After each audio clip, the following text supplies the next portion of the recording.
We're on the UK press event for the Peugeot E5008, an electric 7-seater that's actually quite a unique proposition right now. Why? Well, there aren't too many rivals in this space. You've got the Kia EV9, which is £65,000, or the Volvo EX90, which is £96,000. This car starts at £48,000.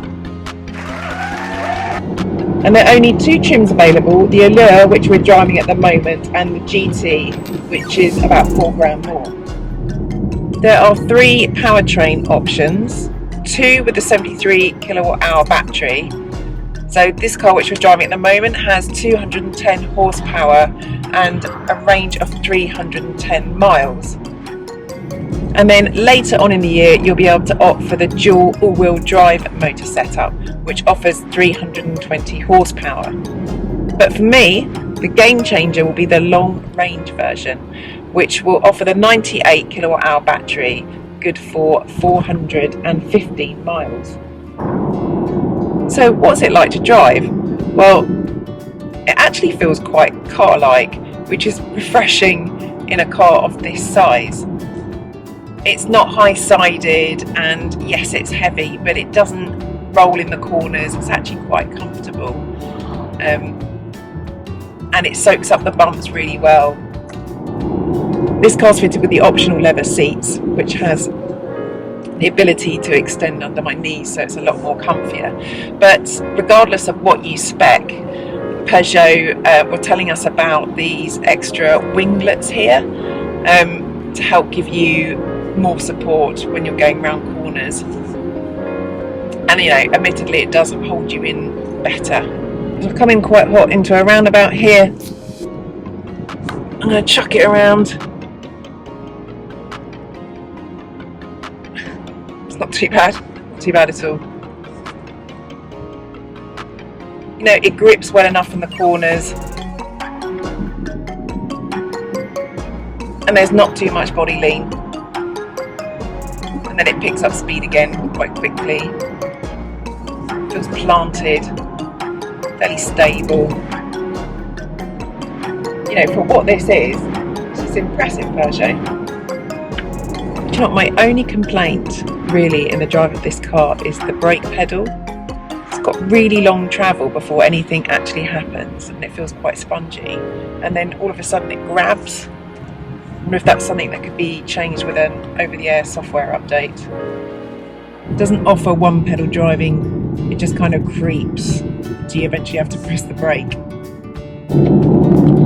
Inside, Peugeot are said to offer this high-end lounge experience with this wraparound dash and this fabric which follows all the way around the line of the car. And it feels quite cocoon-like and pretty premium. And all the materials are quite tactile and soft. There's a lot of black piano shiny trim, which will attract fingerprints, but that's a very minor complaint. There's loads of stowage solutions, which I'll take you through later, as well as that very clever modular setup on the middle 3-bench seat. So on the centre console, you've got all your heating controls, including the demisting for the windscreens, and then you've got drive mode here, which just falls to hand, and you've got eco, normal and sport. Doesn't really do anything drastic to the drive. The throttle response is a lot better obviously in sport, and firms up the steering a little. But probably the best compromise is normal. There is a distinct lack of physical buttons, but I will praise Peugeot for having these 10 what they call personalised toggle switches, and you can have anything on there from seat options to ADAS to settings to your favourite radio station, and that's all to hand and quite useful actually. The cabin feels really light and airy and spacious, and that's no doubt helped by the panoramic glass roof here, which I think if you're going to have kids sitting right in those back two seats is something you probably want to spec. Peugeot seem to have stuck with its very small, almost games console like steering wheel, which some people love. I'm not that fussed, to be honest, but it sits in quite well with the rest of the cockpit. And then on my left here I've got all my controls for ADAS, and then to the right here all my infotainment controls. And it does feel quite nice in your hands, and at least it doesn't block the view of the driver's display anymore. So kudos for taking note of that, Peugeot. A massive pain in the bum for really tall people. In terms of design language, actually inside and out, it's very reminiscent of the E3008. In fact, styling wise, I think this is good looking for what is essentially a people mover. Given I normally hate big grilles, I like this one, which is framed with Peugeot's ultra slim new light signature. Apparently, those 3 LED daytime running lights on each side are supposed to look like the Peugeot line has slashed at the car with its claws. Yeah, I don't know what to make of that either. Unlike the E3008, it doesn't get a coupe-like roof.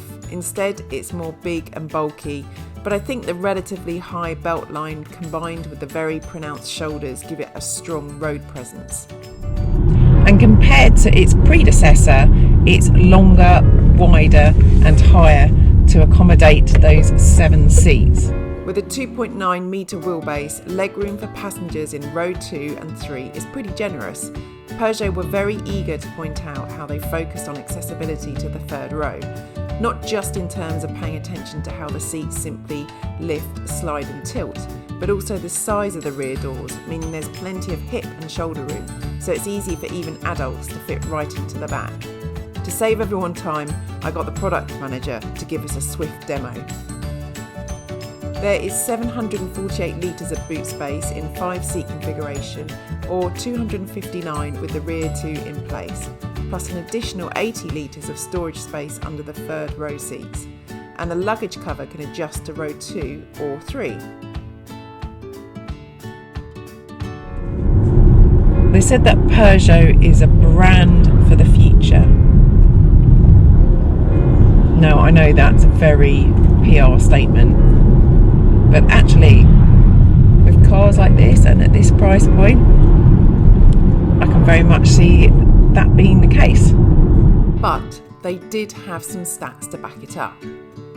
Comparing July to August in 2023 to this year, Peugeot have seen 4 times the growth in battery electric vehicle, car and van sales. And it's no wonder why, with 9 passenger cars in the segment and 3 LCVs, accounting for 18% of the electric van market, the highest in the UK.